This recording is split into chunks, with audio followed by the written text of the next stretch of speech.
तुम्ही पाहत आहात पुन्हा एक नवीन अपडेट। तर EPS 95 पेन्शन धारकांसंदर्भात एक नवीन अपडेट आता तुरंत समोर आलेला आहे आणि हेच अपडेट आपण आजच्या व्हिडिओमधून पाहणार आहोत। त्यामुळे व्हिडिओ स्किप न करता शेवटपर्यंत पाहायचा। चॅनलवर पहिल्यांदा आला असेल तर अशाच महत्त्वपूर्ण अपडेटसाठी चॅनल सबस्क्राइब करा। त्याचबरोबर शेजारील बेल आयकॉन सुद्धा ऑन करून ठेवा, म्हणजे असेच महत्त्वपूर्ण अपडेट तुमच्यापर्यंत रेग्युलर पोहोचत राहील।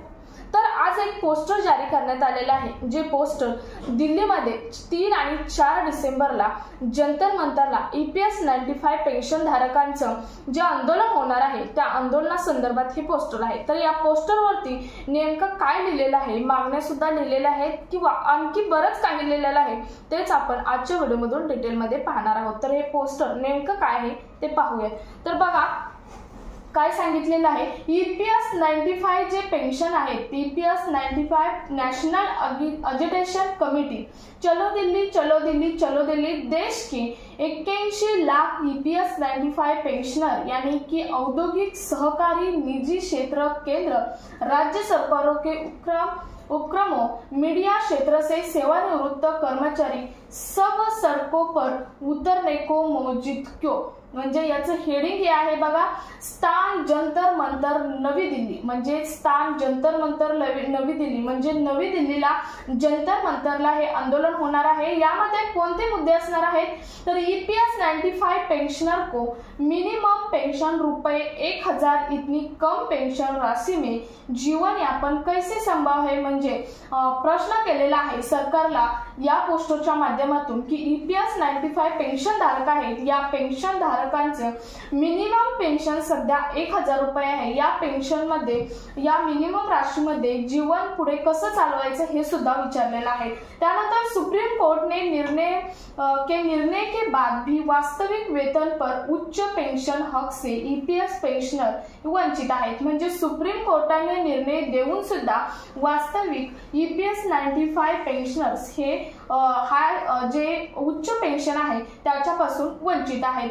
तसेच अत्यल्प पेंशन राशि व मेडिकल सुविधा के अभाव में प्रतिदिन 200 से 250 की संख्या, म्हणजे 200 ते 250 ची संख्या में पेंशन EPS 95 पेंशनर्स मृत्युमुखी, म्हणजे अत्यल्प पेंशन राशि मेडिकल सुविधा के अभाव से प्रतिदिन म्हणजे काही जे पेन्शन धारक आहेत त्यांना 200 ते 250 रुपये दिवसाचा खर्च आहे।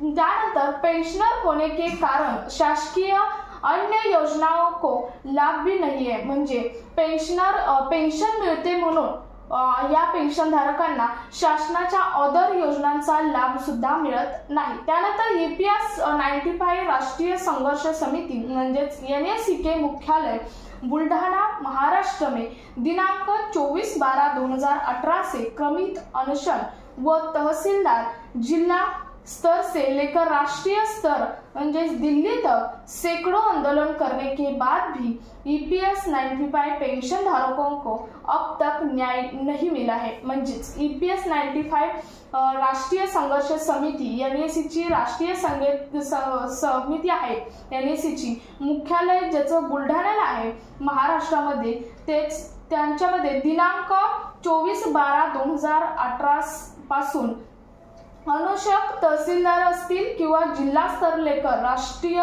स्तर दिल्ली तक सैकड़ों आंदोलन करून सुद्धा EPS 95 पेंशन धारकांना आतापर्यंत कोणत्याही प्रकारचा न्याय हा मिळालेला नाही।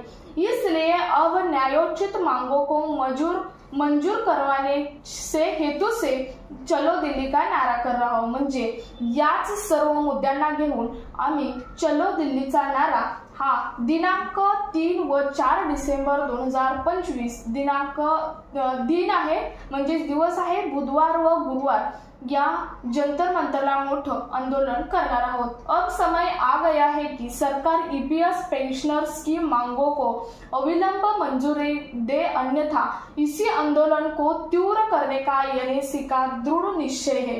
तर तुम्हाला समजलं असेल की अब समय आ गया है, शेवटचं वाक्य आहे बघा, अब समय आ गया है कि सरकार EPS 95 पेंशनर्स को मार्क्स अविलंबन मंजूर से अन्यथा इसलिए म्हणजे जर त्यांनी त्यांची पूर्ण केली नाही तर आम्ही आंदोलन आक्रमक करू असं सुद्धा या पोस्टरमधून सांगितलेलं आहे। तर तुम्हाला 3 ते 4 तारखेला जे जंतर मंतरला आंदोलन होणार आहे EPS 95 पेन्शन धारकाचं याबद्दल एक पोस्टर जारी करण्यात आलेला आहे।